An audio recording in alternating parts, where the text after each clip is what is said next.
free. Come on, come on, come on. You and me can make it anywhere. But for now, we can stay here for a while. Yeah, 'cause you know I just wanna see you smile.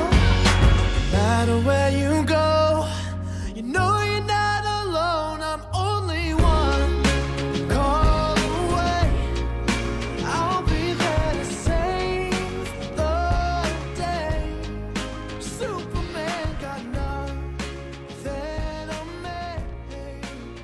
I'm only We'd like to thank you for being to the 2023 Fire School for the 50th anniversary. At this time, we would ask you to please rise and join me for the closing of the colors.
Join me in the pledge. Pledge allegiance To the flag of the United States of America and to the republic for which it stands, one nation, under God, indivisible, with liberty and justice for all. Order. Up. Up. Thanks.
We now invite Pastor Orthel Timothy Newell from the Baptist Church with the Goodyear and the Goodyear Fire Department as our chaplain today.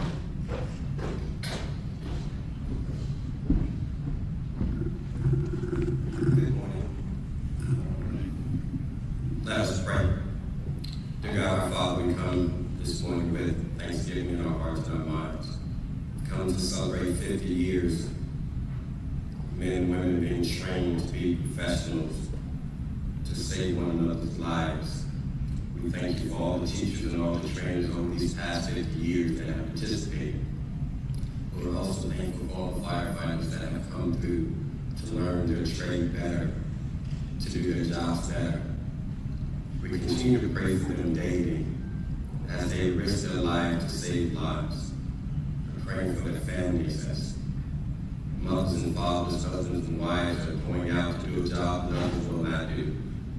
So we're thankful this morning to the chiefs that allow their firefighters to come and learn and be trained. So we ask for this day, this week, that you watch over each one, keep them safe. We thank you for the blessing. We thank you for the opportunity. We would never forget those that have fallen in the line of duty. For God, we give you all the glory and the praise. In Jesus' name I pray. Amen.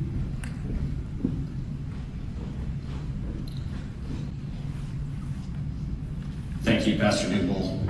We'd invite you to be seated, and we'll be honored to hear the firefighter memorial service from the honor guard. We'd ask you as you're here, if you think about those that are no longer with us, and for the time and commitments they have had, and for the blessings of the family, for the joys that they had while they were here, and yet the sorrow that they have with their gone.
We will now honor the Arizona firefighters who have passed away in the last year.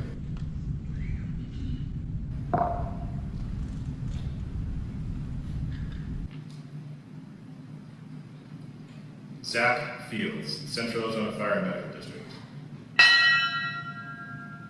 Peyton Park, Central Arizona Fire and Medical District. Neil Johnson, Cottonwood Fire Department. Mark Pappy Patton, Daisy Mountain Fire and Medical District. Edward Madrid Rios, El Mirage Fire Department, Whitman Fire District. David Engel, Gila River Fire Department. Carl Osterman, Glendale Fire Department. Jeff Oakman, Glendale Fire Department. Lex Worthy, Glendale Fire Department. Alan Mayo, Globe Fire Department. Randall Watts, Golder Ranch Fire District. Maureen Carney, Goodyear Fire Department. Corey Nocto, Goodyear Fire Department. Bill Watson, Kingman Fire Department. Hewitt Mac McIver, Lake Havasu City Fire Department. Marilyn Price, Linden Fire District. Florentino Tino R. Saiz Jr., Mammoth Fire and Medical District. Randy Jones, Mesa Fire and Medical Department. Chris Ryan, Mesa Fire and Medical Department. Don Abbott, Phoenix Fire Department. Harold Bryce Arnett, Phoenix Fire Department. Virgil Ashford, Phoenix Fire Department. Alfred Benjamin Benny Ashley, Phoenix Fire Department. Andy Avila, Phoenix Fire Department. Robert D. Bowers, Phoenix Fire Department. Chris Carter, Phoenix Fire Department. John Dale, Phoenix Fire Department. Stephen Jason Espinoza Sr., Phoenix Fire Department. Tom Fink, Phoenix Fire Department. Mike Glenny, Phoenix Fire Department. Lawrence Larry Goforth, Phoenix Fire Department. Eric Boyer, Phoenix Fire Department. Charles H. Kine, Phoenix Fire Department. Michael Mike Martin, Phoenix Fire Department. Mark Miller, Phoenix Fire Department. Steve Warren, Phoenix Fire Department. Nauman West, Phoenix Fire Department. Cleon Butch Wilda, Phoenix Fire Department. David Zoha, Phoenix Fire Department. Kathy Duff Stewart, Picture Rocks Fire and Medical District. Doug Taylor, Pima Volunteer Fire Department. Ernest Stoney Burkholder, Marine Fire Department. Andre Haymore, Rural Metro Fire Department. Ron Hines, Rural Metro Fire Department. Tyler Ryan Lee, Rural Metro Fire Department. Mark Miller, Rural Metro Fire Department, Northwest Fire District. John Allison, Superior Fire Department. Phil Giorgio, Surprise Fire Department. Dave Beck, Taylor Fire Department. Don Lancaster, Thatcher Fire Department. Roger G. Johnson, Tohono O'odham Nation Fire Department. Tony McClarty, Tolson Fire Department. David Fulton, Tucson Fire Department. Matt Ford, White Mountain Lakes Fire District, Pima Volunteer Fire Department. We will now honor the following line of duty deaths from Kingman Fire Department, July 5th of 1973. John O. Campbell, Kingman Fire Department. William Bill L. Casson, Kingman Fire Department. Joseph M. Chambers III, Kingman Fire Department. Myron Jimmy B. Cox, Kingman Fire Department. Alan Hanson, Kingman Fire Department. Frank Butch S. Henry, Kingman Fire Department. Roger A. Upka, Kingman Fire Department. Christopher G. Sanders, Kingman Fire Department. Arthur C. Stringer, Kingman Fire Department. Donald G. Webb, Kingman Fire Department. Richard Lee Williams, Kingman Fire Department. All uniformed personnel, please rise.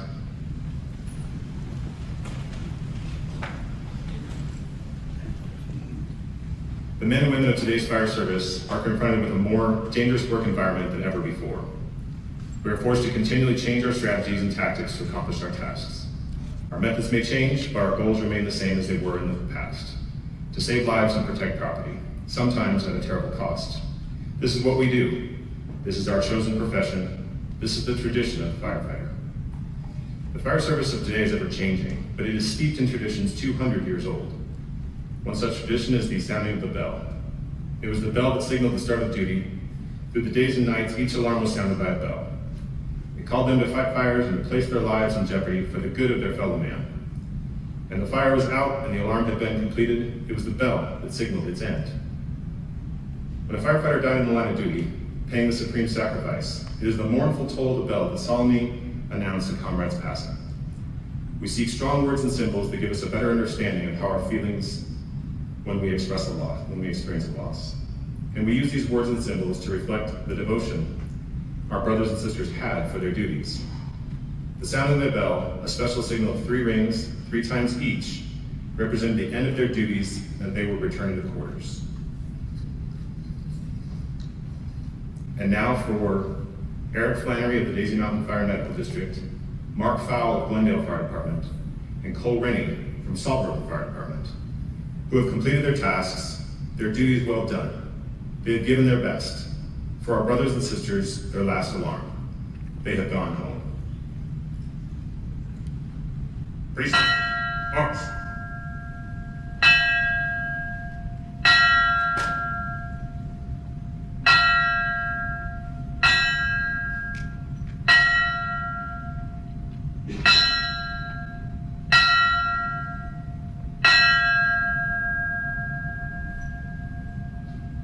Order. Arms. Ceremonial. Rest.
In keeping tradition, we honor and remember the victims, families, survivors, and responders of the everlasting consequences of 9/11.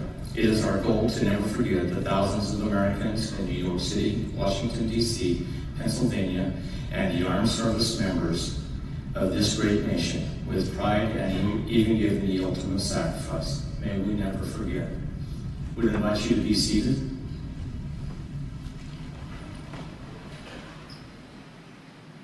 We really welcome you to the 50th anniversary.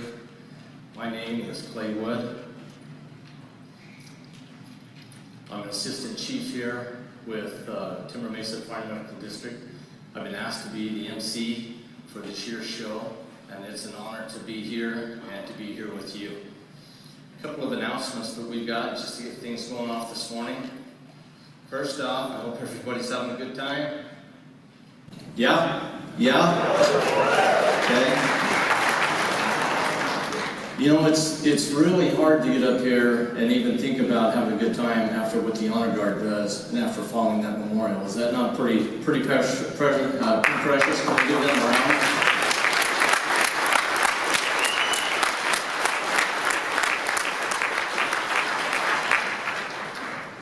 It's just one of those things that no matter where you're at, I think when you look at the Honor Guard and when you look at the line of duty and when you look at all of those that have been affiliated with any kind of a tragic loss or a loss, or whether it's just the end of life, just being able to recognize what those men and women, the brothers and sisters have given.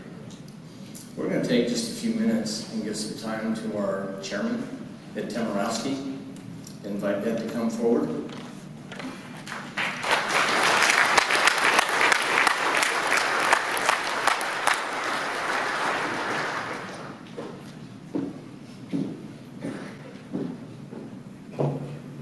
Good morning. This is exciting stuff. 50 years of fire school is upon us. We have, just give you a little brief of our rundown, our class schedule, and how we're put together. We have over about 800 students registered. We're at 34 classes spread between Phoenix and Gilbert and everywhere in between. We couldn't do any of this type of training without the partnerships that we've built up with the cities and the training academies and fire departments that have really helped build this fire school where it is and give us the opportunity to use their training grounds and their facilities. With that, I want to make sure that we recognize the training facilities, cities, and fire departments of Mesa, Chandler, Gilbert, Tempe, have always provided us great instructors and great training grounds. With that, I also need to recognize the convention center staff here, where we are, and oddly enough, a little side note, we had a little meeting yesterday, and I don't know if the Mesa Convention Center folks are here tonight, because really, when you're up here, you can't see anything in the crowd. But I'll trust that everybody's still here listening to me. The Mesa Convention Center, we've been here 35 years now. They've actually put up with this fire school for 35 years. 35 out of the 50 years that the fire school's been on, the Mesa Convention Center has been willing to put up with us. And the building is still standing. So it's a testament to the architecture and the engineering of the building and their wherewithal that they're putting up with 35 years of fire school folks. So thank you very much, Mesa Convention Center. The hotel staff at the Delta Hotel, they've always really welcomed us. They've been very accommodating, and all the off-site hotels that are out there that take us in, put up with us for the 4 or 5 days. And I'm sure by Sunday afternoon, everybody breathes a pretty good sigh of relief once we leave. With that, as the 50th fire school begins, my tenure the past 4 years of being the chairman / president, however Clay put it up on the board, it's coming to an end. We'll be doing a changing of the guard, so to speak, in January for the training committee. I need to say that it was a really great ride. the last 4 years. I was fortunate enough to be the chairman the year that this COVID thing hit, so that was exciting. We were actually still able to produce some virtual stuff, which we never had done in the past. So there was some good and some bad that came out of that. It was a leadership challenge for me to step in a role expecting to produce a fire school in the first year. I could not produce a fire school. I actually had to pull the trigger on canceling it. But we were able to put together some good virtual training. We still trained over 300 firefighters that year virtually. So we did learn a lot from that.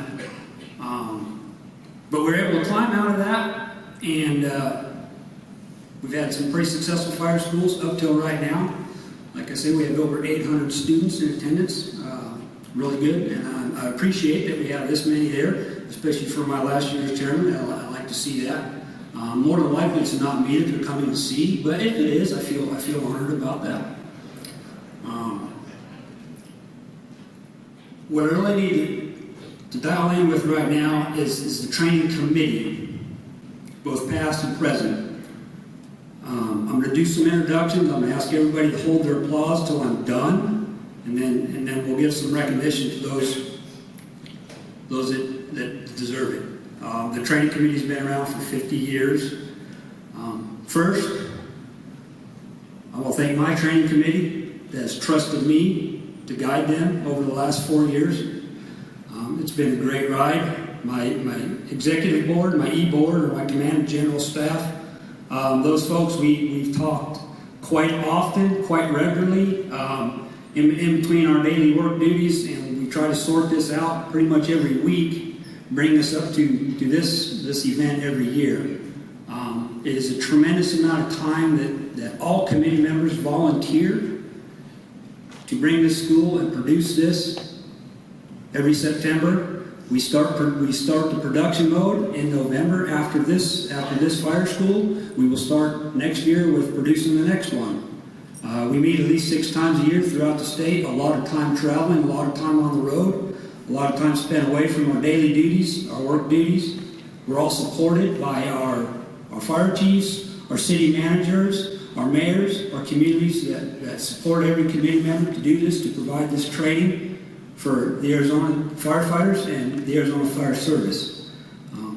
With that, I want to recognize, and like I say, I'm going to recognize a couple folks here, a couple different segments, so please hold your applause to the end. First, I want to recognize my executive members, command and general staff. I can't see you, but please stand up. I'm assuming they're standing up. If not, with that, I want to there we go. I would like to take this time right now to recognize all past chairmen of the Arizona Training Committee. If you would please stand. I want to recognize Jeff Johnson and Melina Hoya of the center. And with that, I want to recognize all current and past Arizona State Training Committee members. Please stand for recognition and a round of applause.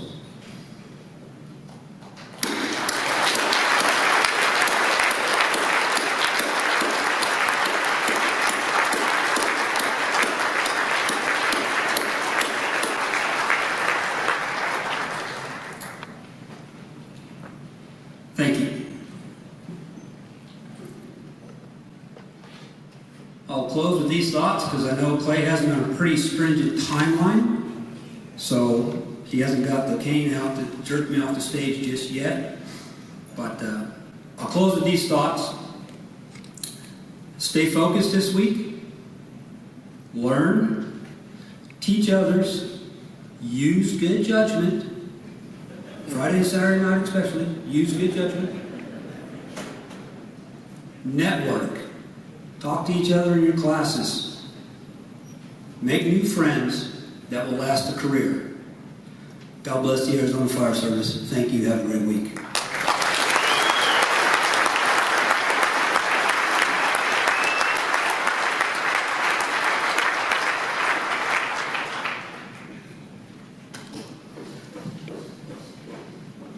All right, it's always good to hear from the chairman. We're got a couple more guests that we'd like to hear from today.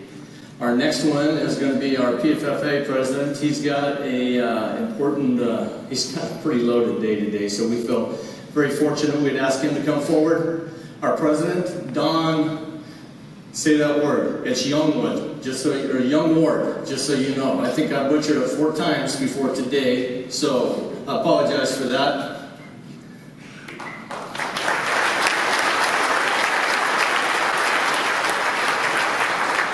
Thank you all very much. It's a pleasure to be here. Before I start, I want to recognize my mentor, my friend, person that I got to be Executive Vice President for, Brian Jeffries.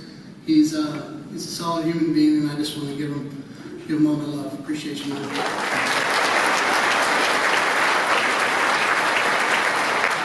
So as you were told, my name is Don Youngward. I've worked as a Tempe firefighter for 30 years, and I've served as president of the Tempe Firefighters since 2012. I'm here today in my role as president of the Professional Firefighters of Arizona, which represents more than 9,000 firefighters and paramedics across the state.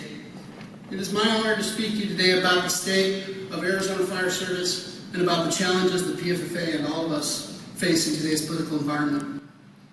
If there's one thing I know about this job and about all of us here today, it's that we share a common bond. We all understand commitment. We all know that doing what we do is not easy.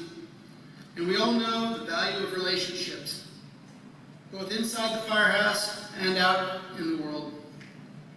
Fighting fires and running calls isn't an individual sport, it's about a team and those relationships. The closer we are, the more cohesive, the better we do the job. The same thing is true when it comes to politics. Relationships matter. For the PFFA, relationships are essential to protecting our members and advancing our profession. The PFFA enjoys a close relationship with Arizona Fire Chiefs Association and the Arizona Fire Districts Association. These relationships have allowed us to collaborate closely in true labor management fashion, working together to address the issues facing the fire service and Arizona firefighters. The key as I see it is that we must understand each other's perspectives. We need to have the ability to walk in each other's boots. Relationships based on that kind of mutual trust allow us to find common ground and a common message. The common ground I'm describing requires communication. It requires an open mind and open ears. We must listen to each other. There must be dialogue. This relationship-based approach has allowed the PFFA to build partnerships in many corners of the political arena. Almost every day, we have constructive, robust conversations with the Governor's Office, the Attorney General's Office, Arizona legislators, legislative leaders, the state congressional delegation, DHS, and other stakeholders whose decisions directly impact our ability to do the right thing for our communities and our members. Listening is not only important in politics. For the PFFA, listening to our members is job one. Arizona has 47 IFF locals. Every day, we are on the lookout for issues and circumstances that affect our members' pay, benefits, and working conditions. Let me give you a quick snapshot of the issues we're currently tracking. First, fire district funding. Arizona's fire districts have not been able to keep up with the growth because their only source of revenue is secondary property tax, and its growth is capped. We tried to address this during the most recent election cycle with Proposition 310. A 1/10 of a penny sales tax increase. Unfortunately, that measure lost. In today's partisan and ugly political environment, it takes at least $10 million to run a successful statewide campaign. The budget for Proposition 310 cost was just under $500,000. Given the rise of inflation and voters' anti-tax sentiment, we couldn't get this measure over the finish line.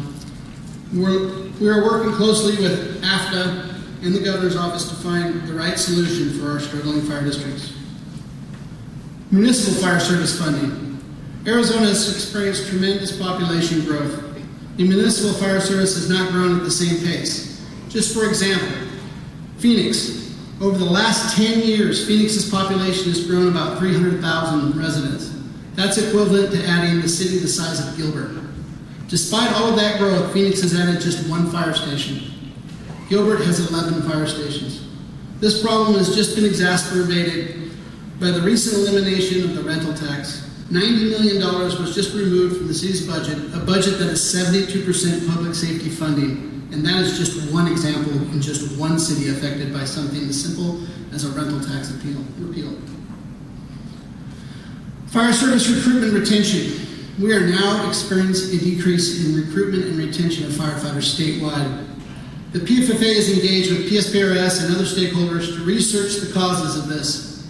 We believe that in addition to the exposures, the carcinogens, and trauma that has detrimentally affected many of our brothers and sisters, pension reform has made it even more difficult to recruit and retain quality people. We will monitor this situation and use the data to do what's right for our members and the system. The 2024 elections will obviously be an ugly battle.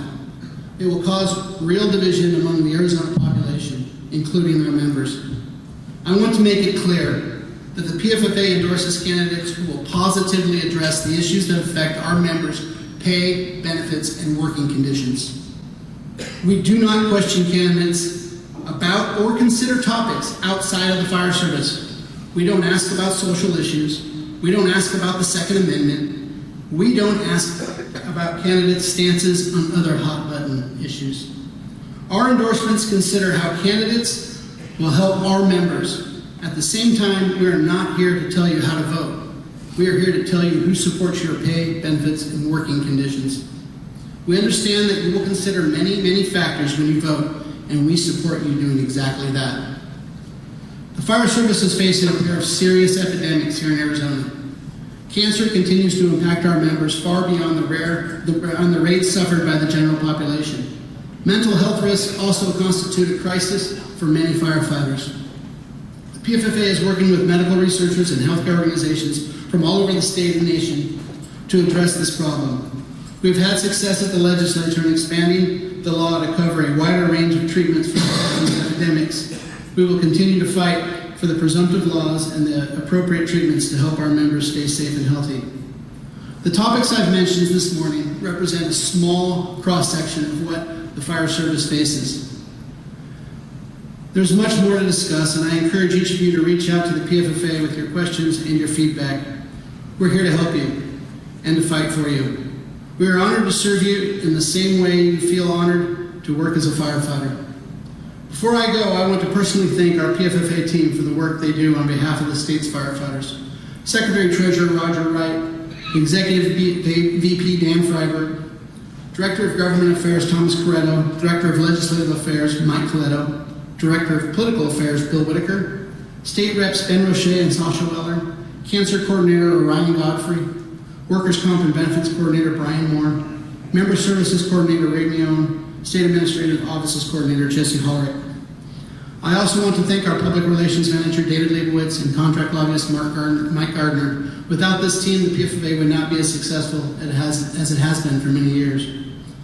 Most of all, I want to thank each of you. The work you do, the service you provide to your community matters. The positive difference you make in the lives of residents and neighbors adds to our profession. It adds to the fire service, and it improves quality of life for every Arizonan. What you give is meaningful, not just to the people you treat or rescue, but to every single firefighter. The good you do helps all of us. Thank you for your service. Thank you for continuing to be the firefighter next door, the firefighter everyone can count on to do the right thing. You make a difference every single day. To me, that's the best part of this job. Thank you, and enjoy the State Fire School.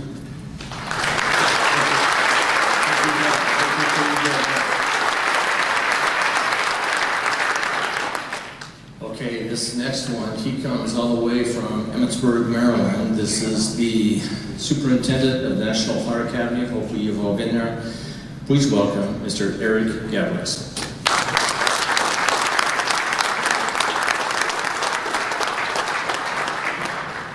Good morning, and thank you for having me here. I start by letting you know that I'm married to a Sun Devil, Kelly, there you go.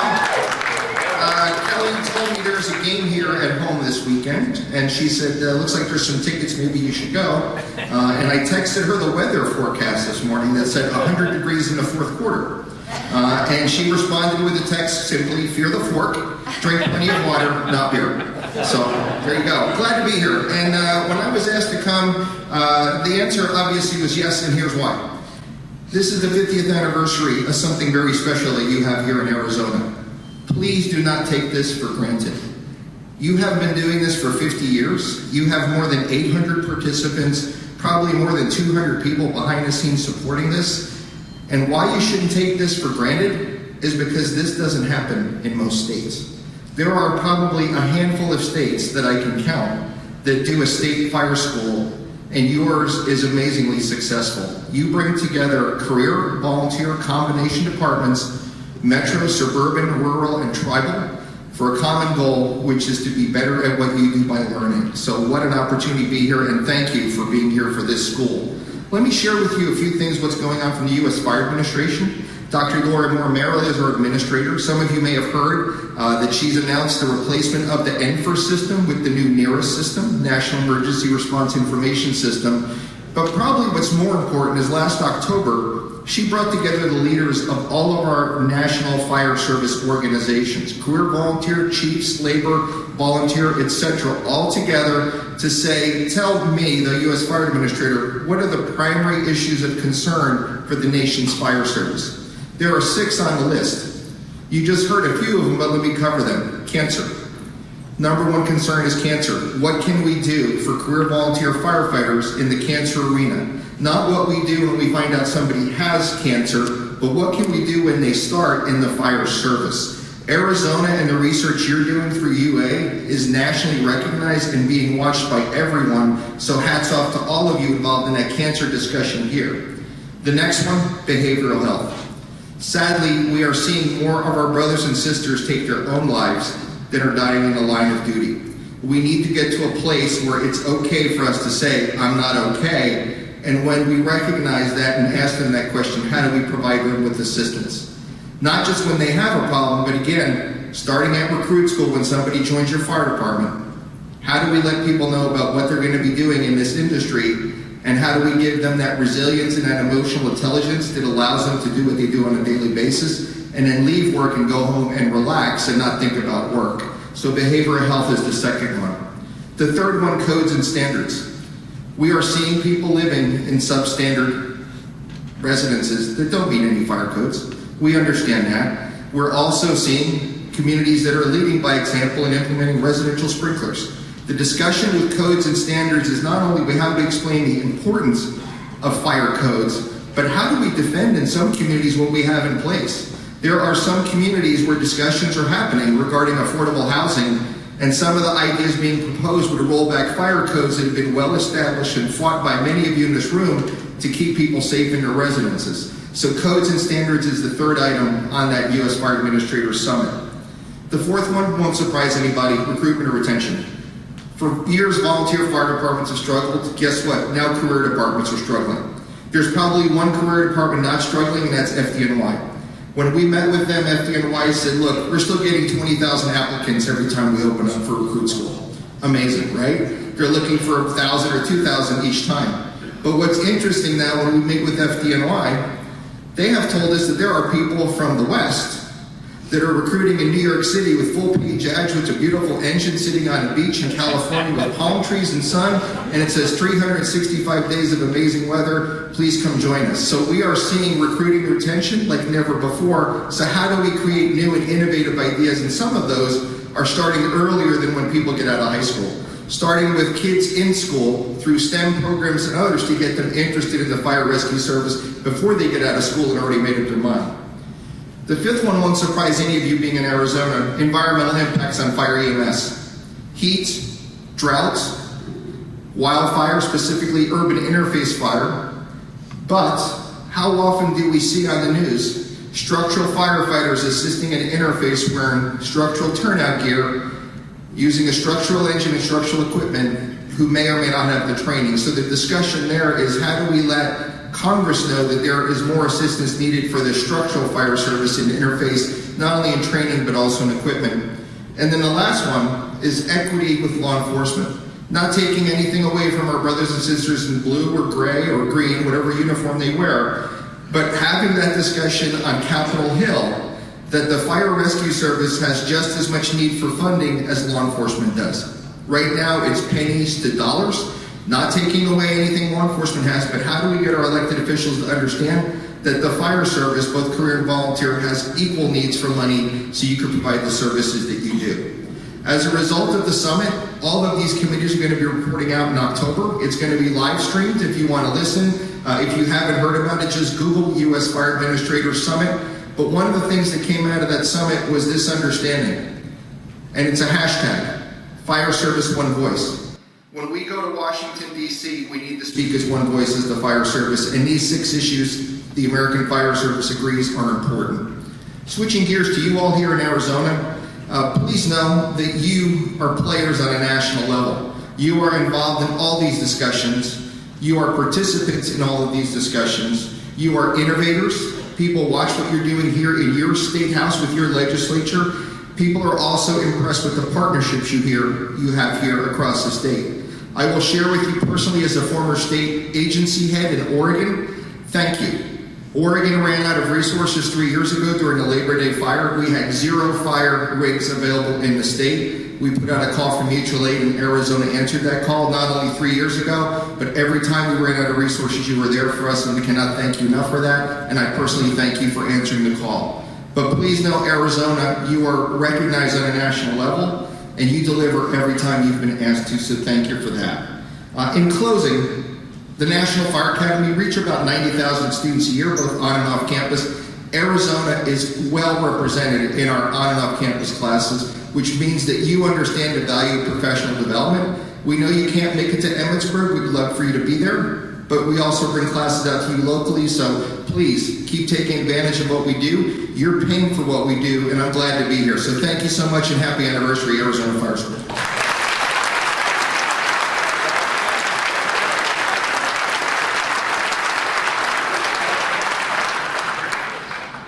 Thank you, Eric Skavlich. Next, we'll hear from Tom Torres. Tom Torres is the director of DFFM with Forestry Management. We appreciate him being here.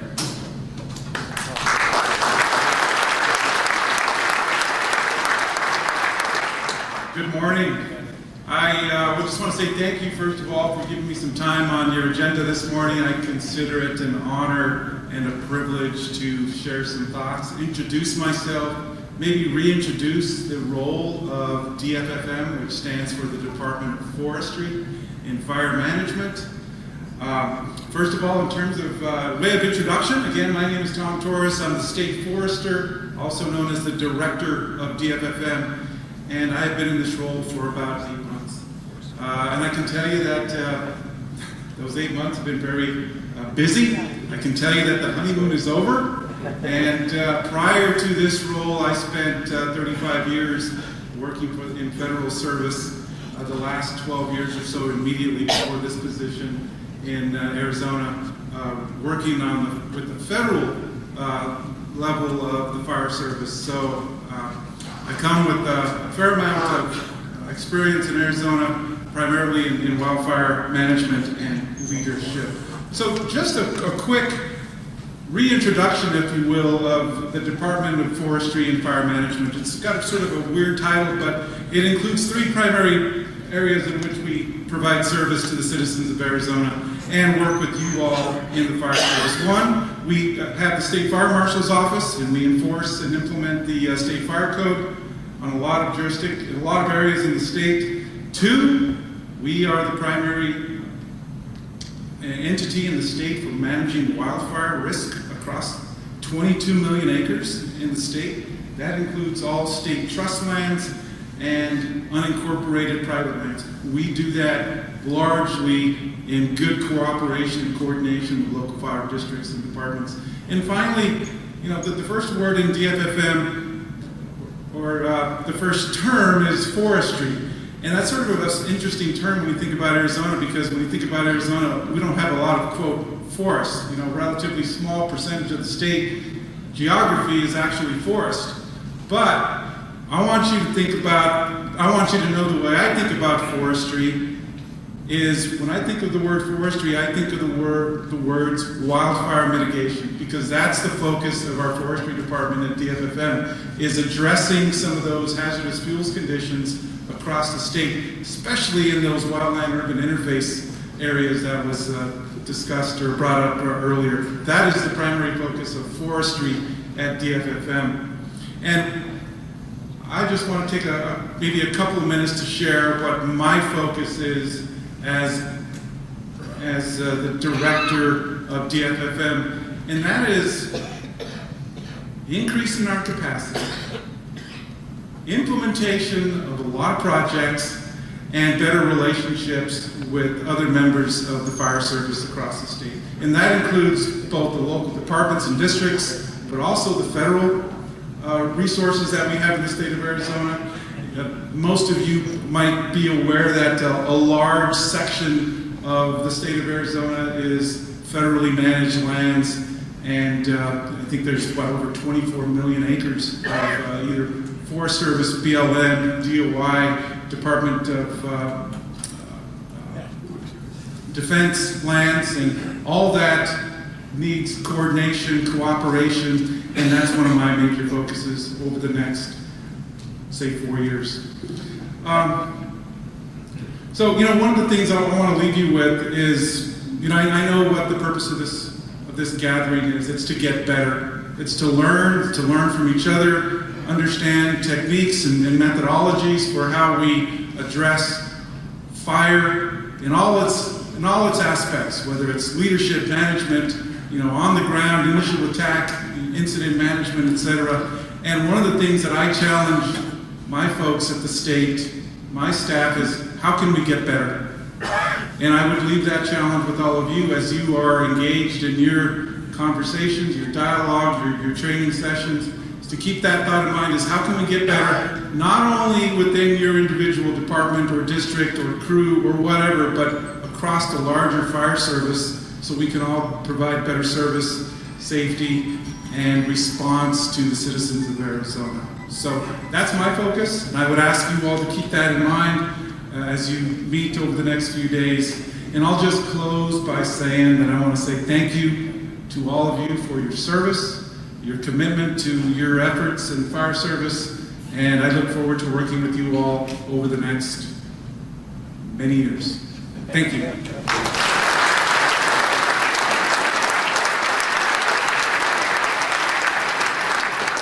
Thank you, Mr. Torres.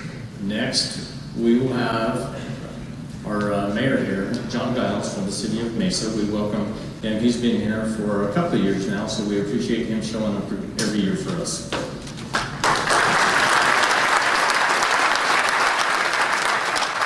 Thank you. Mesa really is very honored to host this event. I know this is your 50th event, and we have a deep appreciation for how important fire service training is. So on behalf of our Mesa Fire and Medical Department Chief Mary Camelli and our City Council, I just want you to know that we are truly honored and excited that you're here.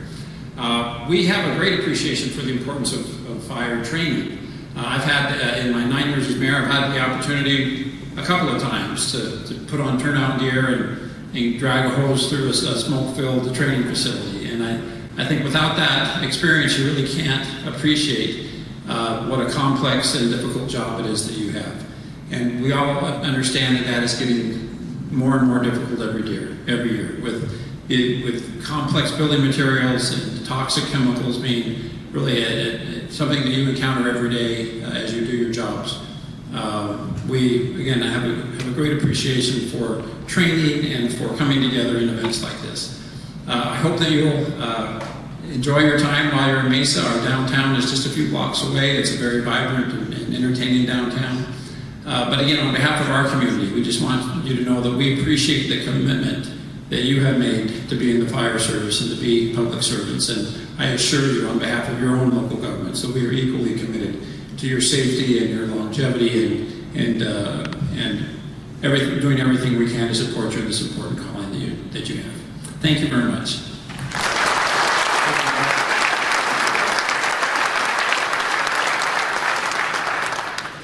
Okay, now we'll be pleased to hear from Assistant Chief Corey Hayes with Mesa and Fire and Medical Department.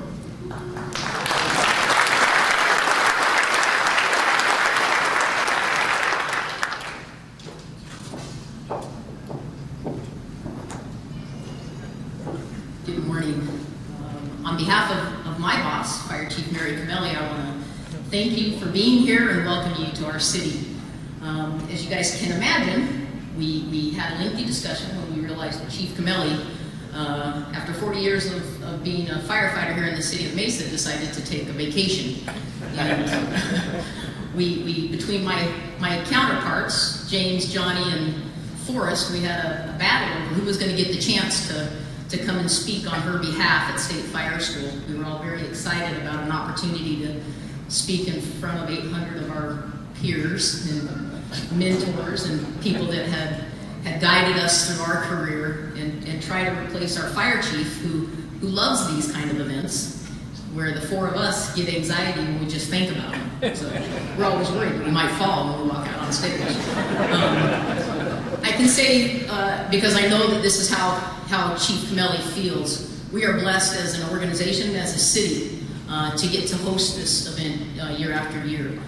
We love the fact that we get to see firefighters, staff, support positions from all over the state come into our community and learn and grow in their career and as professionals.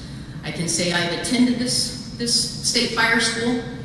I've got an opportunity to help assist and instruct at this fire school, and then I've had an opportunity as the assistant chief over our training division to continue to support it with resources for the last 7 or 8 years, this fire school. And I can say that we have the tip of the spear leading these classes, training your personnel.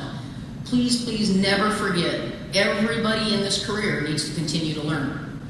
We have probationary firefighters attending State Fire School this year from the Mesa Fire Department, and we have some of our most experienced organizational leaders attending State Fire School, because there is always opportunity in this career to continue to learn. Thank you for being here. As Mayor Giles said, please enjoy our downtown. I hope that all of you have got a chance to see over the last 10 years the growth and the change and expansion of our downtown. We definitely are very excited to have a vibrant downtown that allows events like this to really thrive and enjoy their time. Make good decisions, but please enjoy your time, and thank you for being in the City of Mesa.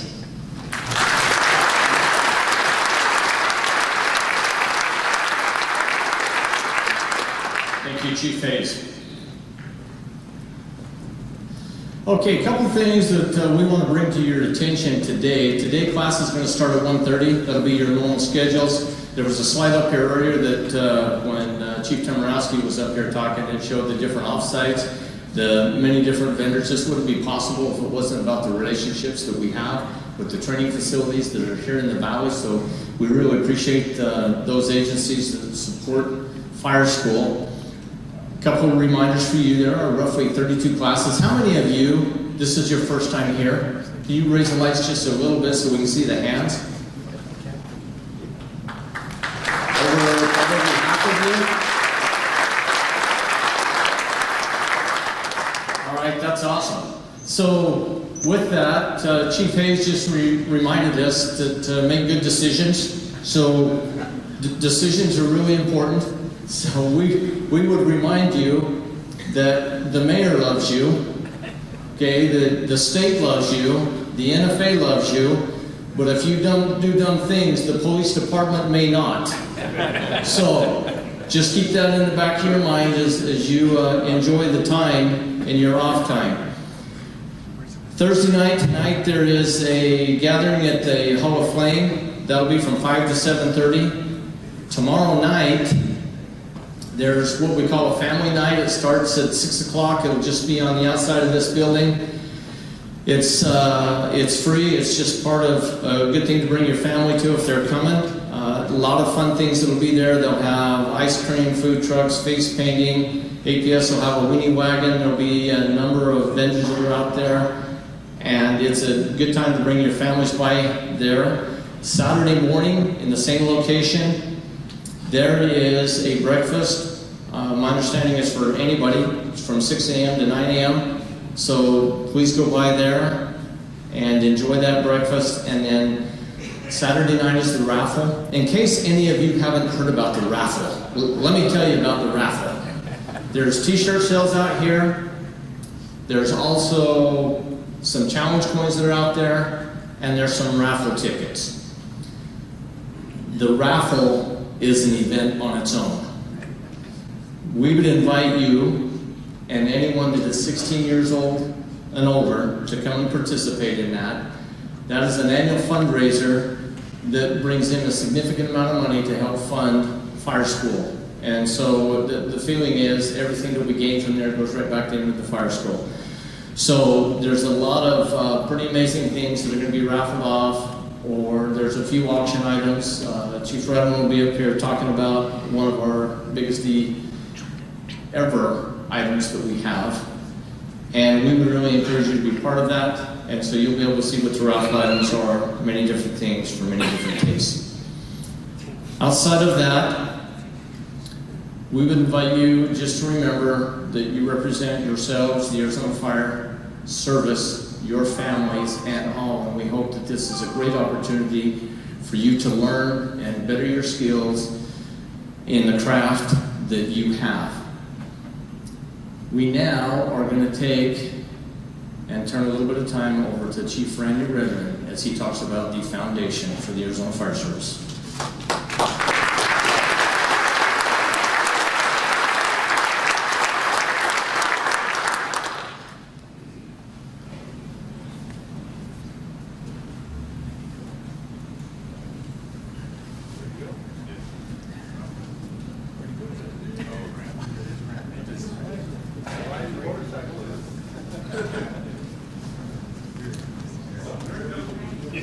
Does anybody know where Randy is?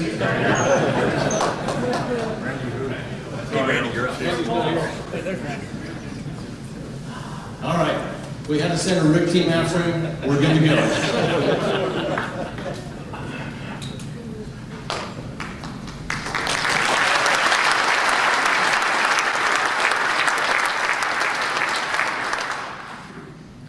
Sorry about that. I was chasing one of our donors. I wanted to recognize them, and they hadn't made it in yet. Can you do me a favor with the lights?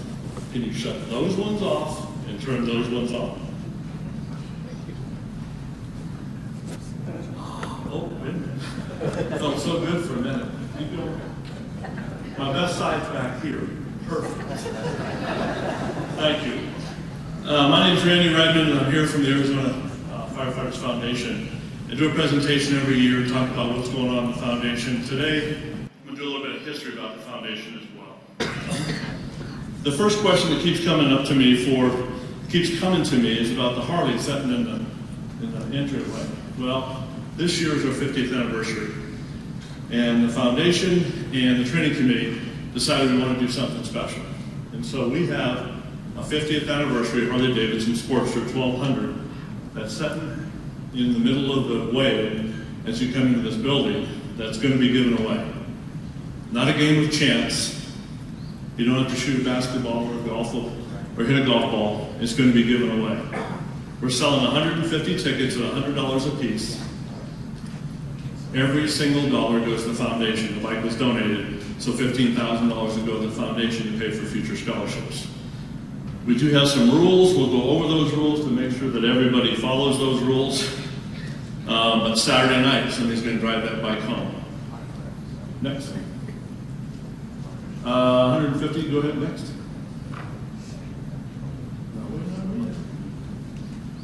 You have to be present to win. You need to be there. We want everybody that buys a ticket to please show up, because if we draw a ticket and somebody's name comes up and you're not there, nobody's going to feel worse than you. And we won't feel bad, because we'll draw another one, so we'll be really happy.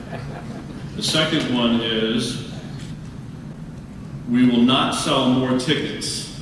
Everybody wants to know what happens after the 150 sells. We're going to sell more tickets. We're not going to. It's only 150 tickets. What's really, really important to know is that it has to be a student. It has to be somebody that's going to fire school. Fire committee members, spouses, family, everybody else that attends are not eligible to win. So if you want to spend money for tickets to donate to the foundation, we'd love it. But if we call your name and we can't cross your name onto the roster as a student, you can't take the bike home. So please be careful. Everybody okay with that? Raise your hand if you heard me. Because I want to give you the level of caring when you don't follow the rules. None. We're going to draw another ticket and we're going to move on to somebody that's going to enjoy it. All right. Here we go. Let's talk about what's going on in the foundation.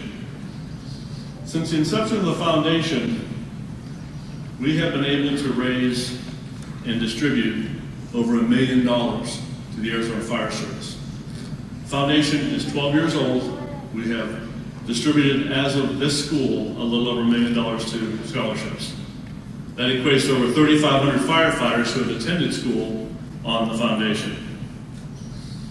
This doesn't happen because we won the lottery. It happens because of our donors.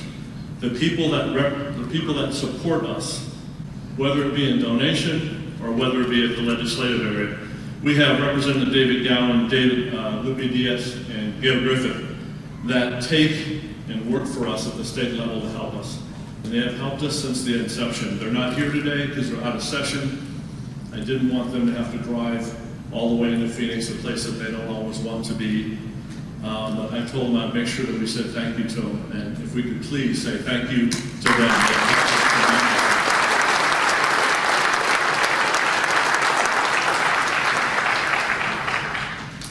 You know, one of the things that we forget about is the dedication of the committee. And we've spent hundreds of hours every year, all volunteer. Everybody on that committee is a volunteer.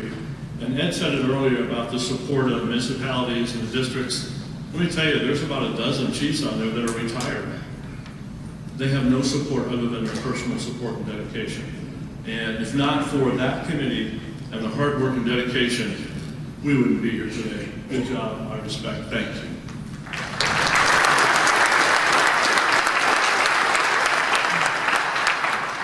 Our association with professional organizations has helped us out tremendous. First one, the Arizona Community Foundation. Today we have with us who is our Senate Lynn, who is our philanthropic agent that helps us, and Heidi Breathless.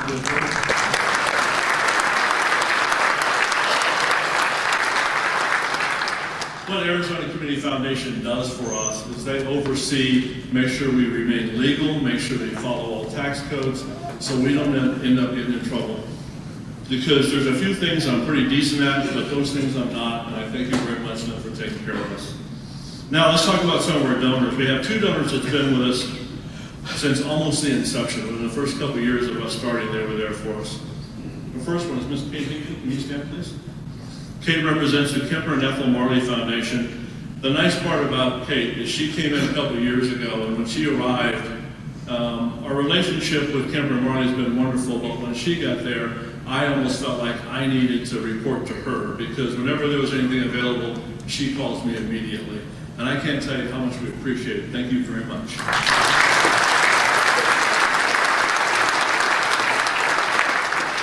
Our next long-term donor is APS, and with us we have Tara Hansen, who is our philanthropic agent, and with him is Andrew Rowell, Scott B., and Mr. Wade didn't make it today, so we have another representative. I forgot your name again. Aaron. Thank you very much for coming. APS has been with us the whole time. They provide a lot of services to us and a monetary donation for scholarships, and we thank you very much.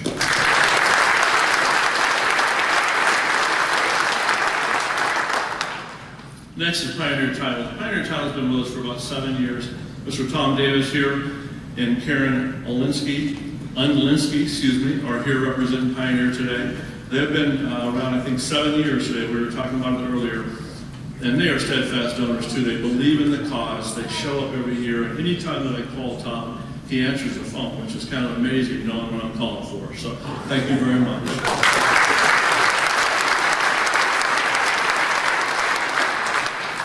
And our last donor for this year is brand new. It's the Lerner and Rowe Give Back Foundation.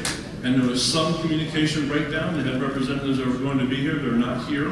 I'll make sure that we pass on our thank you to them and our coin and appreciation. But the Lerner and Rowe Give Back Foundation is new to us, and I wish they had been here, because after you come here, you never leave, right? Thank you, Lerner and Rowe. Appreciate it.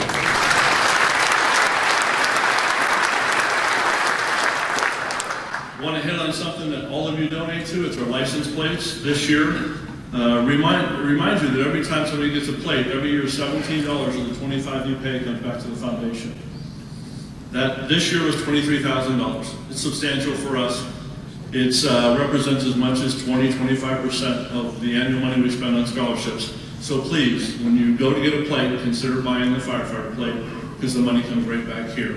And like in the past, we always ask everybody that's here on scholarship and how many people have a plate. And if you don't have both hands up, question yourself. Because please buy the plate so we can continue to send you here. The next one we show, that's what your garage is supposed to look like. 3 or 4 cars, 3 or 4 plates, that's what we're looking for from everybody, okay?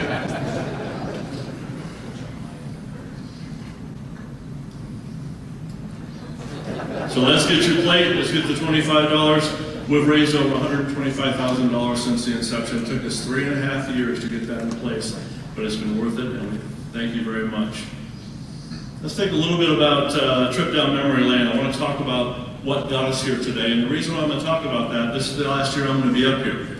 I have decided to step down, and Eric Creer from the training committee is going to be up here next year. It's not that I have any problems with anything. This has been a wonderful ride. We've been here for 12 years, but it's time. And Eric is going to do a great job, and he's going to do a much better job than what you're used to. So let's talk a little bit about where we came from. These are our initial donors. The list up here is the initial donors that believed in this idea. 2011, 2012, we started talking about this. We used to have scholarships that we gave away from the State Fire Marshal's office that were funded primarily from people who donated. Go to the next slide. In 2011, we started the conversation in the State Fire Training meeting, and we actually made a formal proposal to say, hey, let's look at it. Let's see if it's something that can be done.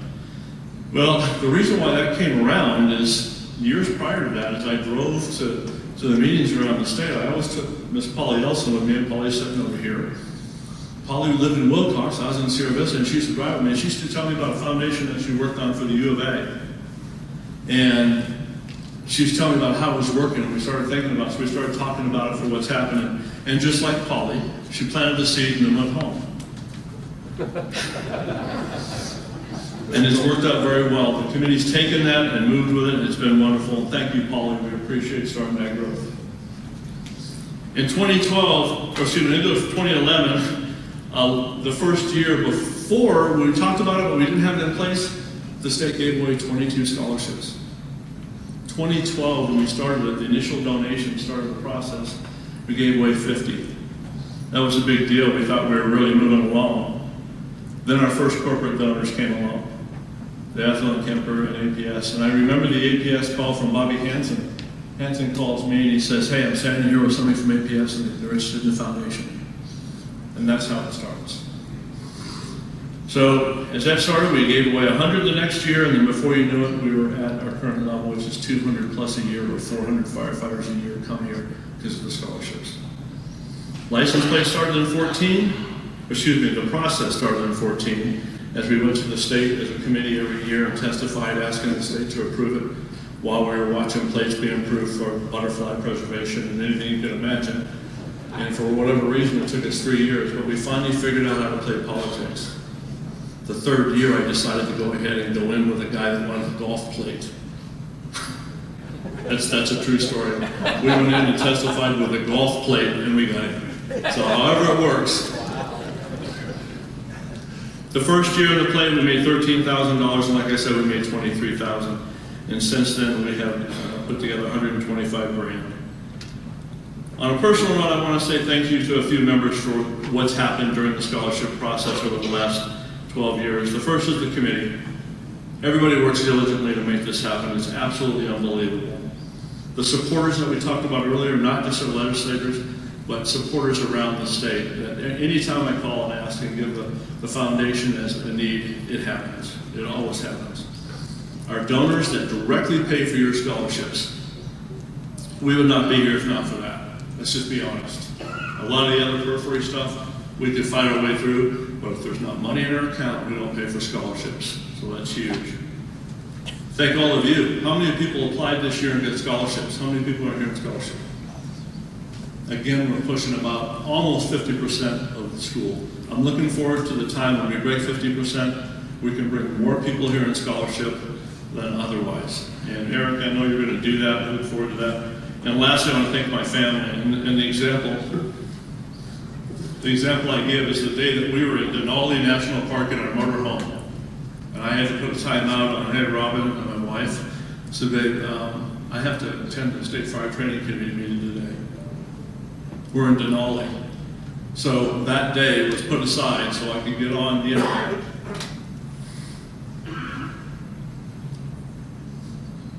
and attend the meeting. Thank you.